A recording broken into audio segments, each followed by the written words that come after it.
اور جو ساری چیزیں استعمال کرتے ہیں کھانے سے لے کے پینے سے لے کے، وہ ساری چیزیں اللہ تعالیٰ کی رحمت کی وجہ سے ملتی چلی جا رہی ہیں، اور جس دن اللہ تعالیٰ نے اپنی رحمت روک لی اس دن وہ ساری چیزیں تو میرے اختیار میں ہیں ہی نہیں۔ اور اس کے بعد پھر فرمایا کہ کفار کا جو رویہ ہوتا ہے وہ آخرت کو نظر انداز کرتے ہیں، رب کی آیات سے اعراض کرتے ہیں، ان سے جب کہا جاتا ہے اس طرف آؤ تو توجہ نہیں دیتے، پھر خرچ بھی نہیں کرتے اللہ کی راہ میں، اور پھر یہ کہ قیامت کا انکار کرتے ہیں، سمجھتے ہی نہیں ہے کہ ان کو آخرکار اللہ کے پاس آنا ہے۔ اس کے بعد سورہ یاسین کا وہ اہم ترین حصہ شروع ہوتا ہے۔ ہم نے پڑھا کہ سورہ یاسین اپنے مردوں کو سناؤ، یعنی جو شخص اس وقت عالم نزا میں ہو اور یہ نظر آ رہا ہو کہ وہ اللہ کے پاس روانہ ہونے والا ہے، اسے سورہ یاسین سنائی جائے۔ کیوں سنائی جائے؟ اس کی دو وجوہات ہیں۔ ایک تو یہ کہ سورہ یاسین جو اس فرد کو سنائی جا رہی ہوگی جو اس دنیا سے جا رہا ہے، تو اس کے سامنے ایک نقشہ آ جائے گا کہ اب میں کدھر سے کدھر جا رہا ہوں۔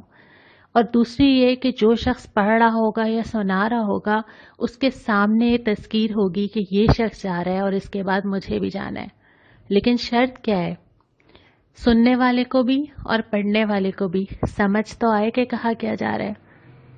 بعض اوقات یہ ہوتا ہے کہ ہمیں پتہ ہی نہیں ہے کہ ہم سے کہا کیا جا رہا ہے اور تذکیر ہو گئی۔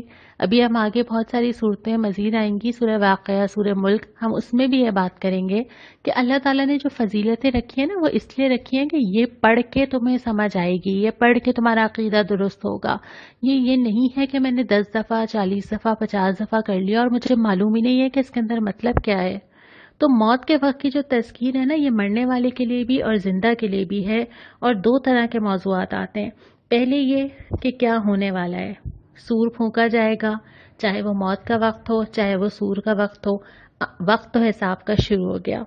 دوسری بات یہ کہ انسان پوچھے گا کس نے مجھے اٹھا کے کھڑا کر دیا، یہ کیا ہوا، یہ کون سی دنیا آ گئی، اور سب کو حاضر کر دیا جائے گا، سب موجود ہوں گے، بدلے کا وقت بس آ پہنچا ہے۔ اب سب بتائیں گے کیا کیا لے کر آئیں گے۔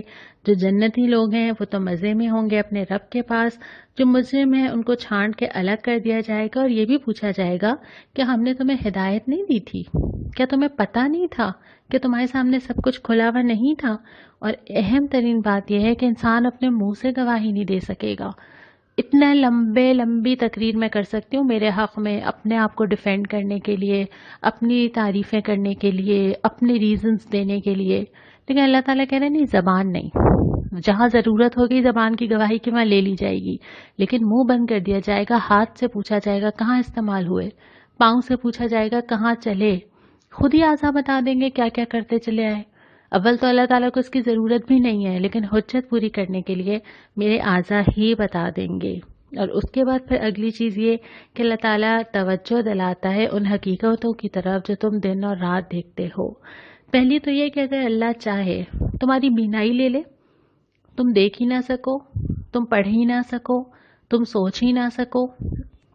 اس وقت جو میں اور آپ قرآن پڑھ رہے ہیں الحمدللہ، کہ ایسا ہو سکتا ہے کبھی خدا نہ خواستہ کہ مجھے یہ موقع دوبارہ نہ ملے، اللہ نہ کرے وہ کسی چھوٹی سی شکل میں میری آنکھ میں کوئی الرجی ہو گئی، میرے سر میں کوئی درد شروع ہو گیا، میرے ساتھ کوئی میڈیکل پرابلم شروع ہو گیا، میں اگلے سال نہ پڑھ سکوں۔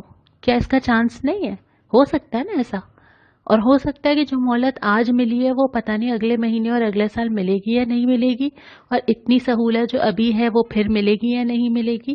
یہی فرمایا کہ اللہ تعالیٰ اگر تمہاری بینائی لے لے، اللہ تعالیٰ اگر تمہاری چیزیں مسخ کر دے، اگر اللہ تعالیٰ تمہاری صورتحال خراب کر دے، کہاں جاؤ گے، کیا کرو گے؟ اور پھر فرمایا کہ جس کو ہم لمبی عمر دیتے ہیں اس کی ساخت کو ہم الٹ دیتے ہیں، وہ پلٹ جاتا ہے بالکل۔ بہت سمجھدار، بہت ہوشیار، بہت تیز، بہت فیصلے کرنے والا، بہت عقل والا، وہ کیسے پلٹتا ہے کہ اپنا نام بھی بھول جاتا ہے، بات بھی صحیح کرنے کے قابل نہیں رہتا، سوچنے کے بھی قابل نہیں رہتا۔ کیا یہ نشانی نہیں ہے؟ اور اس کے بعد یہ کہ جس نے زندہ پہلے کیا تھا، جس نے پہلے بنایا، وہ دوبارہ بھی ویسے ہی کھڑا کر لے گا۔ وہ اسی طرح جب وہ ایک دفعہ میری آنکھ، کان، ناخن، جسم بنا سکتا ہے، اس کے لیے کیا مشکل ہے کہ ایک دفعہ بناؤں یا 2 دفعہ بنانا ہے۔